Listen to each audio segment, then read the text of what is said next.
বাংলা নতুন বছরের প্রথম মাসেই সাংগঠনিক নেতৃত্বে বড়সড় রদবদল করতে চলেছে রাজ্যের শাসক দল তৃণমূল কংগ্রেস। দলীয় সূত্রে খবর, মমতা বন্দ্যোপাধ্যায়ের তত্ত্বাবধানে অনেকের পদ যাওয়ার সম্ভাবনা যেমন রয়েছে, তেমনই আসতে চলেছে বহু নতুন মুখও। কোন্দল রোগে আক্রান্ত তৃণমূলকে সুস্থ করতে কি দলের রাশ নিজের হাতে তুলে নেওয়ার জন্য রদবদলের পরিকল্পনা? বৈশাখেই দলের খোল নলচে বদলাতে চলেছেন মমতা বন্দ্যোপাধ্যায়। সূত্রের খবর, সামনে বিরাট সাংগঠনিক রদবদল আসতে চলেছে তৃণমূলে, যার শুরু থেকে শেষ অবধি পুরোটারই তত্ত্বাবধানে থাকবেন মমতা নিজে। দলের সূত্রে যেটা খবর পাওয়া যাচ্ছে, নববর্ষের আগেই তৃণমূলে ঢেলে সাজানো হচ্ছে দলীয় সংগঠন।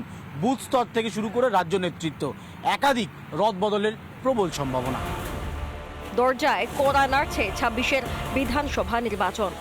স্বভাবতই এই আবহে কোনো রকম সাংগঠনিক দুর্বলতা বরদাস্ত করবে না তৃণমূল নেত্রী। তার উপরে দিকে দিকে যেভাবে গোষ্ঠীকোন্দল তৃণমূলের মাথা ব্যথার কারণ হয়ে দাঁড়িয়েছে, ঘর গোছানোর কাজটা আরও বেশি প্রয়োজনীয় হয়ে পড়েছে তৃণমূলের কাছে। তৃণমূল কংগ্রেসের রদবদলের খবর প্রকাশ্যে আসার পরেই চিন্তার ভাঁজ জেলার একাধিক নেতৃত্ব। বেশ কয়েকটি জেলার জেলা সভাপতি পরিবর্তনের প্রবল সম্ভাবনা রয়েছে। কিছু বাছা নেতাকে এবার তাদের পদ থেকে সরানো হতে পারে, এমনটাই তৃণমূল সূত্রে খবর। সেক্ষেত্রে দাঁড়িয়ে বেশ কয়েকজন পদ হারাতে পারেন, আবার কিছু নতুন মুখকে জায়গা করে দিতে পারেন তৃণমূল নেত্রী মমতা বন্দ্যোপাধ্যায়। তবে রদবদল যে শুধু ঘর গোছানোর জন্যই হচ্ছে এমনটা মনে করছেন না অনেকে।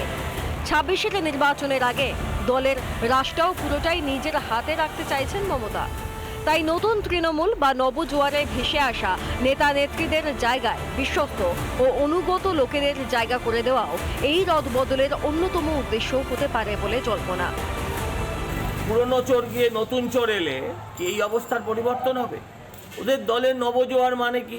নবজোয়ার মানে নতুনরা আসবে, নতুন চোরেরা আসবে, আর বুড়ো চোরেরা তারা এবার বানপ্রস্থে যাবে।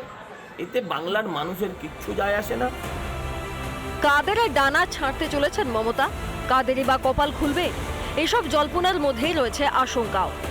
যেই কোন্দলে লাগাম টানতে বদল আনার কথা ভাবা হচ্ছে, তাতে হিতে বিপরীত হবে না তো?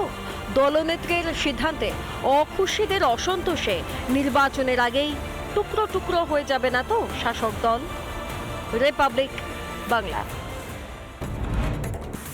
ফের বাংলাদেশে ভোটারের হদিশ, আবারও ভুতুড়ে ভোটারের হদিশ মিলল পূর্ব বর্ধমানের পূর্বস্থলীতে। জাল তথ্য দিয়ে ভোটার কার্ড তৈরির কথা মানছে ভুয়ো ভোটারদের পরিবারই। বিজেপির দাবি, তৃণমূলের হাত যশেই গরমিল হয়েছে ভোটার তালিকায়। অন্যদিকে শাসকের যুক্তি, অনলাইন পদ্ধতি এবং ভোটকর্মীদের গাফিলতির জন্য এই পরিস্থিতি। রিঙ্কু শীলকে চেনেন? হ্যাঁ, আমার দাদা। সে কোথায় থাকে? ও বাংলাদেশে থাকতো, অবৈধভাবে আসা যাওয়া করে কাগজপত্র করেছে। এখন তা এখানে কি করে ভোটার কার্ড হলো সেটা আমি জানি না, সেটা ওকে নিচ্ছে কেউ না কেউ সহযোগিতা করেছে।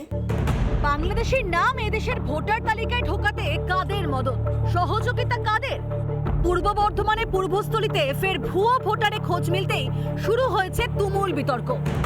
এই হচ্ছে রিঙ্কু শীল, যার নাম রয়েছে পারুলিয়ার সাহাপাড়ার ভোটার লিস্টে। এই রিঙ্কুরই আবার পাসপোর্ট, জন্মের শংসাপত্র রয়েছে বাংলাদেশের, আর সেখানে শীল নয়, পদবী শর্মা। এটা আপনার দাদার নাকি? দেখুন তো। হ্যাঁ, আমার দাদা। হ্যাঁ, এটা ওই ওনার বাংলাদেশের বার্থ সার্টিফিকেট। এটা ওনার পাসপোর্ট।